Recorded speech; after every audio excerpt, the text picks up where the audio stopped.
عثمانیہ ادارہ ہر آنکھ کا تارا۔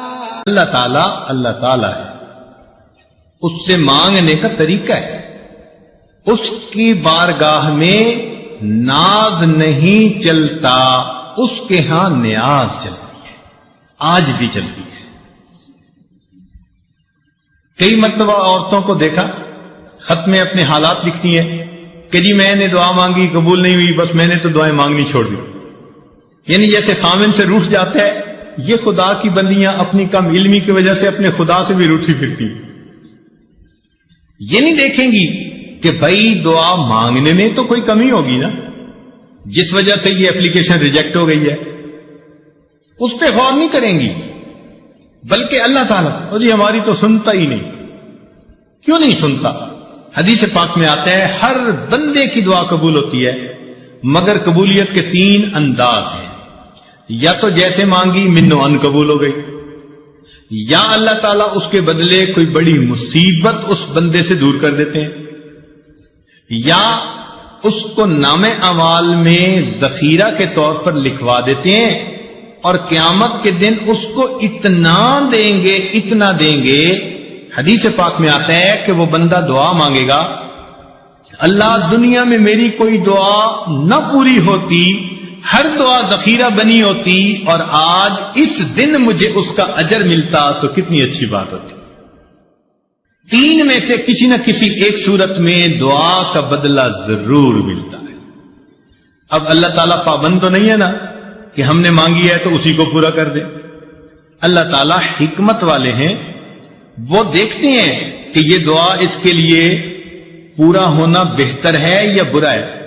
کئی دفعہ بندہ پیسہ مانگتا ہے اور اللہ تعالیٰ جانتے ہیں کہ اس کو پیسہ مل گیا نا تو یہ اس کو ہضم نہیں کر پائے گا، یہ ایمان سے ہی محروم ہو جائے گا، یہ دین سے ہی محروم ہو جائے گا، تو اللہ تعالیٰ پھر اس کی اس دعا کو اس طرح قبول نہیں کرتے۔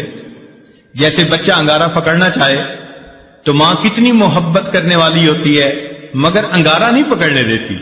اب بچہ روئے جی امی میری بات نہیں مانتی، نہیں، بچے کو نہیں پتا کہ وہ اس کے لیے نقصان دہ ہے، ماں کو پتا ہے۔ اسی طرح ہم نے جو مانگا ہمیں کیا پتا وہ ہمارے لیے ٹھیک ہے یا نہیں۔ اللہ تعالیٰ چونکہ رحیم و کریم ہے، اس لیے جو بندے کے لیے بہتر نہیں ہوتا اللہ تعالیٰ وہ نہیں کرتا۔ چنانچہ کئی بچیاں چاہتی ہیں کہ جی فلاں جگہ شادی ہو جائے، ہر بندہ چاہتا ہے پسند کی شادی ہو، تو اب ان کی اگر نیت بن گئی کہ ادھر شادی ہو جائے اور ہو نہیں رہی تو بس سب سے بیزار، بڑی دعائیں مانگی، بڑے وظیفے کیے، بڑا قرآن پڑھا، اور جی ہماری تو دعا قبول ہی نہیں ہوتی۔ اللہ کی بندی، آپ کو کیا پتا کہ وہ جو اس وقت اتنی محبتوں کا تمہارے ساتھ اظہار کر رہا ہے کل کو تمہارے ساتھ وہ کیا برتاؤ کرے گا۔ ممکن ہے کل کو وہ تمہیں سرے سے ہی طلاق دے دے، کل کو وہ تمہاری بجائے کسی اور کے ساتھ اپنے تعلق بنا لے اور تمہیں گھر کے اندر ذلیل کرے، دوسروں کے سامنے بے عزت کرے، اور تم اس وقت جینے کی بجائے مر جانے کو ترجیح دینے لگو۔ تو اس وقت انسان سوچتا ہے جی ادھر میرا رشتہ ہو جائے، اور وہ کہتے ہیں جی میری دعا قبول ہی نہیں ہوتی۔ بھائی قبول اس لیے نہیں ہو رہی، اللہ تعالیٰ بہتر جانتی ہے۔ تو اس لیے دعا جب بھی مانگی جاتی ہے اگر بندے کے حق میں بہتر ہو تو اللہ تعالیٰ اسی طرح پورا کر دیتے ہیں، بہتر نہ ہو تو اللہ تعالیٰ پورا نہیں کرتے۔ مثال کے طور پہ ایک بندے نے کہا اللہ مجھے امیر بنا دے، غنی بنا دے، اللہ تعالیٰ نہیں بناتے۔ کیوں؟ اللہ تعالیٰ جانتے ہیں اس کو مال ملا تو یہ اولاد کی تربیت کر نہیں سکے گا، اس کی اولاد نافرمان بن کے ایمان سے بھی خارج ہو جائے گی۔ کتنے لوگ ہیں مال ان کے گھر میں آ جاتا ہے اور ان کی اولاد ان کے ہاتھوں سے نکل جاتی ہے، ہمیں کیا پتا کہ کس وجہ سے یہ دعا قبول نہیں ہو رہی۔ اللہ تعالیٰ پہ بھروسہ رکھیں، اعتماد رکھیں، اس کو اپنے اوپر ماں سے بھی 70 گنا زیادہ مہربان سمجھتے ہوئے سوچیں کہ کوئی نہ کوئی حکمت ہوگی جو من و ان قبول نہیں ہوتی۔ اور ہمیں کیا پتا کہ اللہ تعالیٰ نے اس دعا کے بدلے کوئی مصیبت سے بچایا ہو۔ آپ ذرا غور کریں، آپ گاڑی میں جا رہی ہیں اور کئی مرتبہ بس ایکسیڈنٹ ہوتے ہوتے بچتا ہے، تو ممکن ہے آپ کی مانگی ہوئی کسی دعا کے صدقے اللہ تعالیٰ نے آپ کو ایکسیڈنٹ سے بچا لیا، زلزلہ آیا، لاکھوں انسان مرے بھی اور زخمی بھی ہوئے، ہمیں جو اللہ نے اس زلزلے میں بچا لیا، کیا پتہ کسی وقت کی مانگی ہوئی کوئی دعا ہو۔ تو یوں کہہ دینا جی ہم نے مانگی ہے دعا قبول نہیں ہوتی، یہ جلد بازی اللہ تعالیٰ کے بارگاہ میں ظاہر کرنا مناسب نہیں۔ دعا مانگنی چاہیے، مانگتے رہنا چاہیے۔ آپ نے دیکھا ہوگا کہ بچہ کوئی چیز مانگتا ہے تو ماں شروع میں منع کر دیتی ہے، نہیں دینی، پھر مانگتا ہے، پھر وہ کہتی ہے نہیں دینی، جھڑکی بھی دے دیتی ہے۔ لیکن جب بچہ مانگتا رہتا ہے، اس چھوٹے سے بچے کو بھی پتا ہے کہ میں مانگتا رہوں گا نا تو امی دے دے گی۔ چنانچہ تھوڑی دیر کے بعد جب وہ روتا دھوتا ہے ماں کے سامنے، ماں چیز بھی لے کے دے دیتی ہے اور اٹھا کے سینے سے بھی لگا لیتی ہے۔ تو اسی طرح دعا مانگنی ہو تو ہم نان سٹاپ بغیر تھکے اللہ سے مانگتے رہیں۔ ہمارا کام ہے مانگنا، مانگنے کے بعد ہم محروم نہیں رہیں گے، کسی نہ کسی صورت اس کا ریٹرن ہمیں ملے گا، یا تو وہ دعا ویسے قبول، یا اس کے بدلے کوئی بیماری جو ہے نا وہ دور کر دی جائے گی۔ کیا پتا کہ آپ دعا مانگتی رہیں اور اللہ تعالیٰ نے اس دعا کے بدلے کوئی سکن ڈیزیز ایسی تھی جس سے آپ کو بچا لیا، ورنہ اگر سکن ڈیزیز ہو جاتی اور چہرے پہ داغ دھبے پڑ جاتے تو اتنی محبت کرنے والے خامن صاحب کے بھی رخ بدلے ہوئے ہوتے۔ اللہ نے آپ کی صحت کو سلامت رکھا، کوئی ایسی بیماری نہیں لگائی، گھر میں الفتوں محبتوں کی زندگی گزارتی پھر رہی ہیں، پتہ نہیں ہے کس کس دعا کا نتیجہ ہے جو اللہ نے آپ کو یہ عزتیں دی ہیں۔ تو اس لیے دعا مانگنے میں فوراً توقع رکھنا کہ جی ابھی قبول ہو جائے، یہ بندگی کے آداب کے خلاف ہے۔ جلدی مایوس نہیں ہونا چاہیے۔ اور پھر ایک بات اس میں اور بھی سمجھ لیں کہ کچھ لوگ دعائیں مانگتے ہیں اور کچھ لوگ دعائیں پڑھتے ہیں۔ دعا پڑھنے سے دعا قبول نہیں ہوتی، دعا مانگنے سے دعا قبول ہوتی ہے۔ کیا فرق ہے دونوں میں؟ دعا پڑھنا تو یہ ہوا کہ بس بیٹھے ہیں ربنا آتنا فی دنیا ربنا ظلمنا، بس طوطے کی طرح ٹیپ ریکارڈ جیسے بجتا ہے وہ بج گیا، اور پتہ یہ بھی نہیں کہ میں نے کیا مانگا کیا نہیں۔ چنانچہ ایک مرتبہ ہم نے نماز پڑھی، ہمارے قریبی تعلق والے ساتھ بیٹھے ہوئے تھے، انہوں نے دعا کے بعد اپنے چہرے پہ ہاتھ پھیرے، تو میں نے ویسے ہی ان سے پوچھ لیا، میں نے کہا آج دعا میں آپ نے کیا مانگا؟ تو میری طرف دیکھ کے کہتے ہیں حضرت سچ بتاؤ مجھے نہیں یاد۔ یعنی ابھی اپنے چہرے پہ ہاتھ پھیرا اور ابھی یہ نہیں پتا کہ میں نے اللہ سے کیا مانگا۔ اتنی غفلت بھری دعا، تو اس کو کہتے ہیں دعائیں پڑھنا۔ تو دعائیں پڑھنے سے دعائیں قبول نہیں ہوتی، دعائیں مانگنے سے دعائیں قبول۔ دیکھیے جس فقیر نے آپ سے 1 روپیہ مانگنا ہوتا ہے، وہ کپڑے بھی بڑے پھٹے پرانے پہن کے آتا ہے، وہ شکل بھی فقیروں والی بنا کے آتا ہے، اس کے بعد الفاظ بھی بڑے چن چن کے وہ بولتا ہے جو دوسرے کے دل کو ٹچ کرنے والے ہوں، آواز بھی بھرائی ہوئی ہوتی ہے، ہاتھ بھی کانپ رہے ہوتے ہیں۔ اب دیکھیے جس نے 1 روپیہ مانگنا ہے وہ اتنا کچھ کر کے آپ کے دل کو اپنی طرف متوجہ کرتا ہے، تو جس بندے نے اللہ سے اللہ کو مانگنا ہو پھر اس کو کتنی عاجزی اور فریاد سے اللہ سے مانگنا چاہیے۔ آج تو ہم دعا ایسے مانگتے ہیں جیسے اپنے ورکرز کو کام ذمے لگا رہے ہوں۔ مثال کے طور پہ عورت دعا مانگے گی، اللہ میری بیٹی کا اچھا رشتہ آ جائے، میرے بیٹے کو نوکری مل جائے، میرا خاوند میرے سامنے اتنا اچھا ہو کہ میرے اشاروں پہ ناچنے لگ جائے، اے اللہ فلاں فلاں ہمارے جو حاسدین ہیں ان کا تو بالکل گھر ہی اجڑ جائے۔ یعنی ہم ایسے دعا مانگ رہے ہوتے ہیں جیسے کسی ماتحت کو کام ذمے لگا رہے ہوتے ہیں۔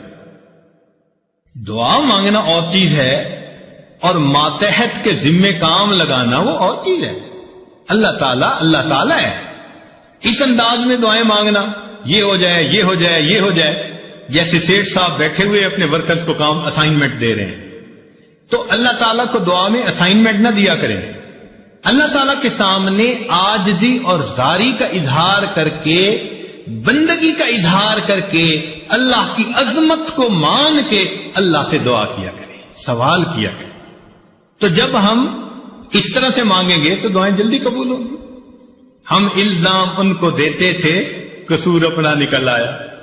ہم شکوہ لیے پھرتے ہیں جی ہماری سنتا ہی نہیں، حالانکہ دعا مانگنے میں کتنی کوتاہیاں ہم خود کر لیتے ہیں. چنانچہ حجاج بن یوسف کے بارے میں آتا ہے کہ طواف کر رہا تھا اور ایک نابینا وہاں بیٹھا دعا مانگ رہا تھا، اے اللہ مجھے بینائی عطا کر دے. تو حجاج بن یوسف رکا اور اس نے اس کو ٹھوکر لگائی اور کہا بندے تجھے پتہ ہے میں کون ہوں؟ اس نے کہا نہیں. اس نے کہا میں حجاج بن یوسف ہوں. اب اس کے بارے میں مشہور تھا کہ یہ بہت ہی زیادہ سخت طبیعت کا بندہ ہے، جو کہہ دیتا ہے نا وہ پورا کر دیتا ہے. چنانچہ اس کا نام سن کے اندھا گھبرا گیا کہ آج میرا کس سے واسطہ پڑ گیا. تو حجاج بن یوسف نے کہا کہ دیکھ میں طواف کر رہا ہوں، اگر میرا طواف مکمل ہونے تک تیری بینائی ٹھیک نہ ہوئی تو میں نے تیرے قتل کا حکم دے دینا ہے. اور اس نے ایک پولیس والا بھی ساتھ کھڑا کر دیا کہ یہ اندھا بھاگنے نہ پائے، اور خود طواف کرنے لگ گیا. اب تو جی اندھے کا حال عجیب، آنسو بھی گر رہے ہیں اور کانپ بھی رہا ہے اور دعا مانگ رہے اللہ پہلے تو بینائی کا سوال تھا اب تو میری زندگی کا سوال. ایسے تڑپ کے اس نے دعا مانگی. کہتے ہیں کہ حجاج بن یوسف جب واپس آیا اللہ نے اس کی بینائی عطا فرما دی. تو حجاج بن یوسف نے اسے کہا کہ جیسے تم پہلے بیٹھے دعا مانگ رہے تھے نا، ساری عمر بیت اللہ کے سامنے اس طرح بیٹھ کے دعا مانگتے، تمہاری دعا قبول نہیں ہو سکتی تھی کیونکہ یہ زبان سے نکل رہی تھی، دل سے نہیں نکل رہی تھی. اب جب تمہیں اپنی جان کا خوف ہوا، اب تڑپ کے دل سے دعا مانگی، اور دل سے جو بات نکلتی ہے اثر رکھتی ہے، پر نہیں طاقت پرواز مگر رکھتی ہے. تو اس لیے دعا ہمیشہ انسان ایسے مانگے کہ تڑپ کے مانگے، دل سے دعا نکلے. پھر دیکھیں اس کے بعد اللہ رب العزت کی طرف سے کیسے رحمتیں ہوتی ہیں. ایک بات ذہن میں رکھنا کہ جو شرفاء ہوتے ہیں نا، سخی لوگ ہوتے ہیں، ان سے اگر کوئی تھوڑا بھی مانگے نا تو وہ اپنے مقام کے مناسب زیادہ دیتے ہیں. مثلاً اگر کوئی مجھ سے سوال کرے تو ہو سکتا ہے میں اس کو 10 روپے دے دوں، کسی امیر سے سوال کرے وہ 1000 روپیہ دے دے، کسی وزیر سے بات کرے وہ 10,000 دے دے، ملک کے صدر سے جا کر مانگے تو وہ 1,00,000 روپیہ دے دے، اور اگر سعودی عرب کے بادشاہ سے مانگے تو وہ ملین میں دے دے گا، اس لیے کہ اس کا دین اتنی بڑی. تو دنیا کا ہر بندہ اپنی شان کے مطابق دیتا ہے. یہ ذہن میں یاد رکھ لیجئے، اللہ تعالیٰ جب قبول فرماتے ہیں تو بندے کو اپنی شان کے مطابق عطا فرما دیتے ہیں. وہ اتنے کریم پروردگار ہیں. چنانچہ بندے کے یعنی مانگنے والے کا دامن چھوٹا اور دینے والے کی دین بڑی ہوتی ہے. جس نے بھی مانگا. مجھے بچپن کا ایک واقعہ یاد ہے. ایک محلے کا دکاندار تھا اور میرے والد صاحب کے ساتھ اس کے بڑے اچھے تعلقات دوستانہ تھے. جب کبھی اس دکاندار سے میں کوئی چیز سودا لینے جاتا تو وہ سودا بھی تول دیتا اور جب وزن پورا ہو جاتا تو کچھ اوپر بھی ڈال دیتا. تو مجھے یہ بات سمجھ میں نہ آتی. بہت چھوٹی عمر تھی تو میں نے ایک دفعہ اپنے ابو سے پوچھا کہ وہ تولتا تو ہے اور جب بالکل وزن پورا ہو جاتا ہے وہ کچھ اوپر بھی ڈال دیتا ہے. تو ابو نے بتلایا کہ بیٹے یہ اس کی محبت ہے کہ جتنا حق بنتا ہے وہ حق سے زیادہ ہمیں دیتا ہے. وہ بچپن کی بات آج یاد آتی ہے کہ اگر ایک انسان کے اندر محبت ہے، اخلاص ہے، تعلق ہے، وہ مانگنے والے کو اس کی مانگ سے زیادہ دیتا ہے تو اللہ رب العزت تو بڑے کریم ہیں، رحیم ہیں.